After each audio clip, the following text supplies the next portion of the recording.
Right, we're here again at Stores Wood with my very good friend Mr. Joe Scarborough, another of Sheffield's founding fathers. We're going to talk a lot of nothing about the business of art. So, welcome to Stores Wood, Joe. Happy to be here, as they say, yes. Well, I'm not used to talking when you're around, so keep going. All right. Well, we're talking about the business of art. You have to realise that they teach 4-year-old kids to paint. So don't think you're just going to follow the flock and people will dash to open the wallets and give you money. And we're talking about basically earning a living from painting. Now, the primary thing you have is yourself, and you must learn to sell yourself. It's the only thing you've got deep down inside. Because why should people buy one of your things and stick it on a wall and stuff like that? I totally agree with that, but I'm still very, very nervous about putting myself out there, which is a strange thing because we've got a massive social media net coverage. But what I do, well, Thomas does it on my behalf. He pushes me, like today, in front of the camera. He pushes my work. It goes all over the world now, which I have to pinch myself when we say that, because pieces of work that I produce in this little woodland go all over the world now. And you're exactly the same. You produce work on your beautiful barge, and yet yours, we're in these little confined spaces, and yet the big wide world's finding them. It's incredible. That is true, and I know social media, but when I first started off as, let's say straight from school, somebody's I fancy being an artist, a painter, should I say, really. Well, go ahead and do it. But then you've got to think of yourself as putting a play on. Barry Cryer once said to me, if they don't laugh, you don't get paid. And they are the brutal facts, which are, I have to say, 90% commerce, 9% art, 1% ego. And if you haven't got that 1%, it's bloody hard work. Now, the tragedy is, we live in an age of media. I mean, you press a button in the house and a film comes on, on the telly, on whatever. You are in that same market, so you need an audience. So think beyond just, I'm going to do a nice little picture, and Auntie Annie says, I'm really good. No, you've got to put a picture on where your audience will say you're good, and I will buy one of these, and with that, you will buy some food and rent and all like that. And if you don't, a bailiff will knock at your door and he'll not be a fan of yours. No. Well, it might be. He might want to repossess everything you've got. He might take more of your work than you know. Well, he probably would. And good luck to him. Or indeed her these days. Yeah. Yeah, we can't be that. But it is, don't think of yourself as somebody in isolation. It's an old-fashioned romantic idea that you are just part of a play which involves an audience. Audiences have money. If they're interested, will like your play, will like your jokes, will like your art, and they will buy. And then usually one gets another. There's no question about it. You get a good painting up, somebody else wants another.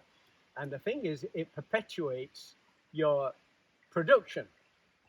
Not only do it does you good, it does the bank good. Yeah. And they talk to you more often.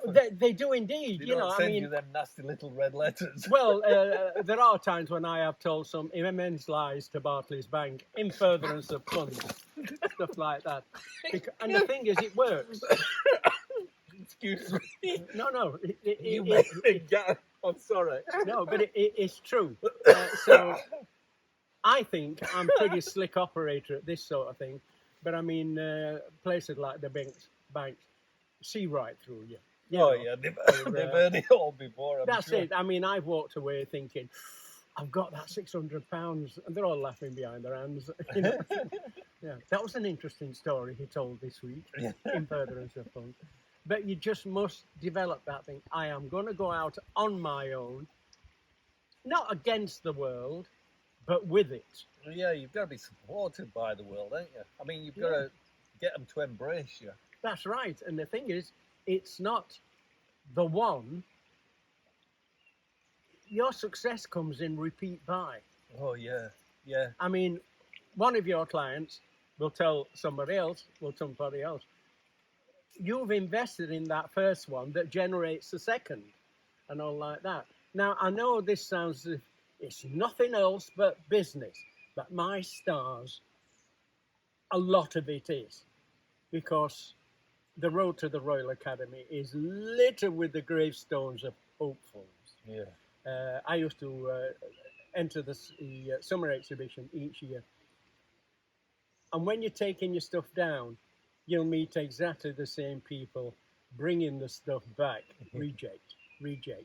And I have travelled that thing 3 times altogether, rejected work. Rather than make you despondent, that should, what's the phrase? Put your shoulder to the wheel or something like that. Yeah, but you know where I'm coming from, in that it should drive you on. There has to be a solid feel about the thing. So I'm going to do it. I'm going to do it. You've got to be like stoic, haven't you? That's right. I've had, well, you will exactly the same. I've had so many rejections, and I've had pieces. It's quite strange because I've been in this business quite a long time, not as long as you, but quite a long time. And I've had pieces that were probably priced at £200 or £300 15, 20 years ago. Yeah. And people have said, oh, that's way too much. And we've kept them, and we've actually sold them for more than £1,000, which is quite incredible when you think about it. It's surviving that onslaught, that beginning, and having faith to carry on. Yeah. Because there's that many people say, oh, I don't like that. You could soon give up. So. Well, I mean, somewhere, a lot of people say, you know, well, your work's a bit childish, you know, and all that sort of business. Well, there's somewhere in the estate, there is somebody who likes your stuff. Yeah. But unless you're there in front of them, that's it. They can't see it. Yeah. So the second thing you've got to sell is yourself. Yeah. Now, I started doing this, doing talks, £35 a go. And mainly to women's groups, who are a lot better. Women's groups always feed you, right? So there's always a piece of cake or whatever like that. But they will get ready to see you at 7:30. They will start at 6 o'clock getting dressed up.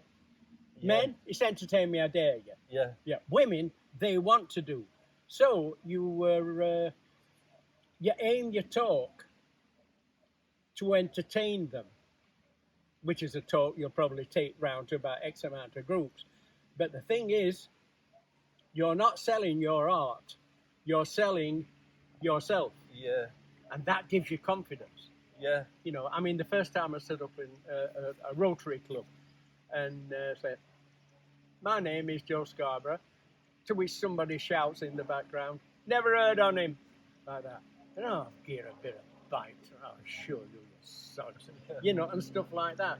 And you come away from it for your 35 quid and think, got you this time. Coupled with the fact you get fed. Yeah. At the same time. Right. Always a good, yeah. There'll be a meal on, Mrs. Scarborough. I'm with you. Yeah, I'll be there. What time we eating? Yeah, it's exactly that. Because the only other thing you've got to sell is yourself. Yeah. And it leads slowly but surely to the sale of the work, which is the object at the end of all this tirade or whatever. You must sell your pictures, from which, believe it or not, you can pay your rent. Yeah. And you can have some food. And if you've got children, they get new shoes and stuff like that. It really is. It's not a romantic thing.